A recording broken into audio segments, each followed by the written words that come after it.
It's been almost 2 months since I've left my house, and yet somehow I've adapted. If I knew spring break was going to be the last time everything felt normal, I would have appreciated that time more.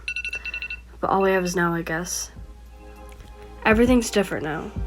My wake-up time is normally 11, and if I wake up any earlier than that, it's a win for me. Sometimes I eat breakfast, even though the morning has already passed me. Other times, I microwave something or cook my own lunch. Even though I've adapted to this new normal, everything still varies. Back to my room I go, where I've been spending most of my time in quarantine. Some days, I work on my homework, while other days I watch movies I've always wanted to watch, but didn't have the time to. Until now. Then when dinner time comes around, I wait for a text from my mother describing what's for dinner. My family came up with a weekly schedule of who's cooking, so no one is cooking every day for the 6 of us. Sunday is my cooking day, and my favorite dish to cook is ravioli. Despite all of our work and school schedules, we can all come together for dinner.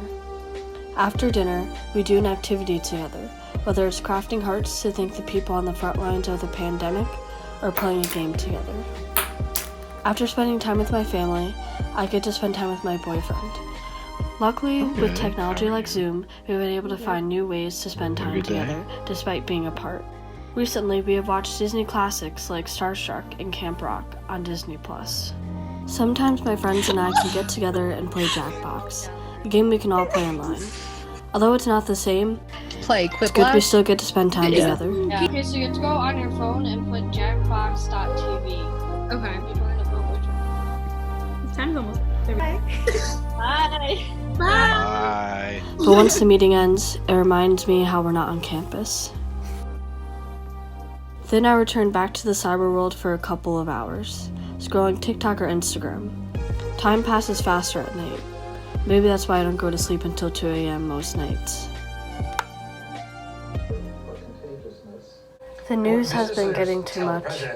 The numbers keep rising, and so are people's fears. While some families are coming together, others are falling apart. I decided to interview my family on how they're doing with the quarantine. I asked them 2 questions. How are you managing with the quarantine, and what has been your favorite and least favorite part of it? Hi, my name is Darlene. I'm Jenna's mom. Hi, my name is Ed Roman. I'm Jenna's dad. I'm Fern Landry, and I'm Jenna's grandmother. Hi, my name is Nicole, and I am Jenna's twin. Hi, my name is Dana, and I'm Jenna's older sister. My name is Sam, and I'm a family friend.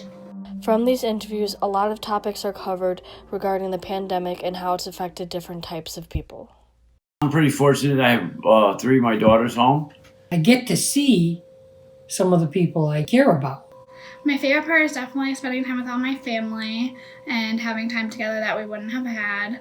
As a family, we've been able to do different things and spend time together that we normally wouldn't have spent. My favorite part probably would be dinner times.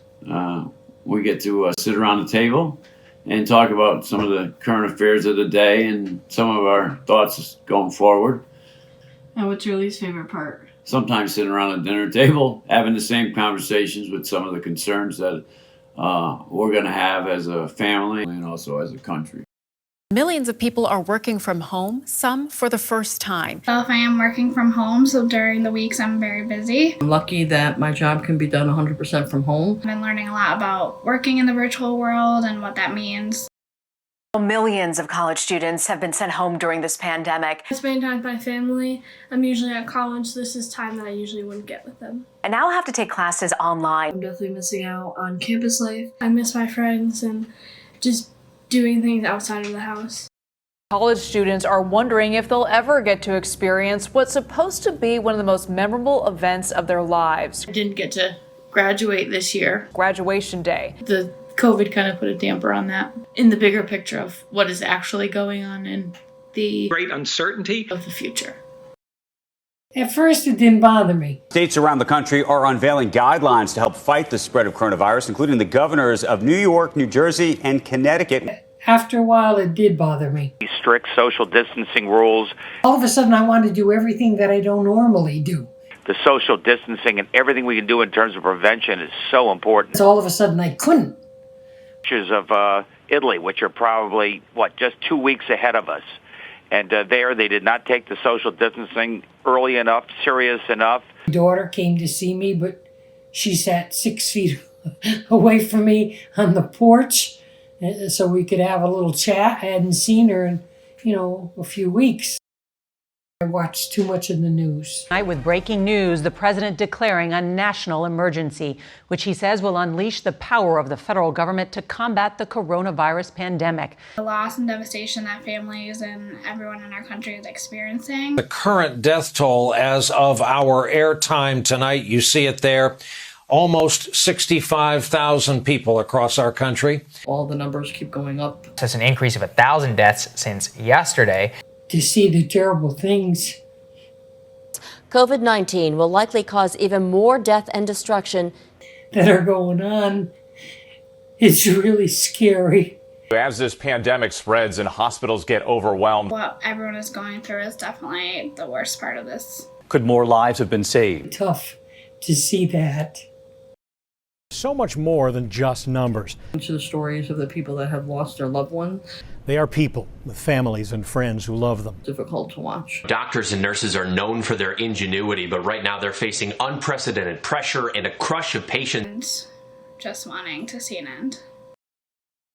This is a scary and uncertain time, but I've learned anything from making this film, it is to appreciate not only what I have in my daily life, but as well as what I have right here at my house. Although we are experiencing uncharted waters, it's important to remember that we're in this together, and that we will make it through.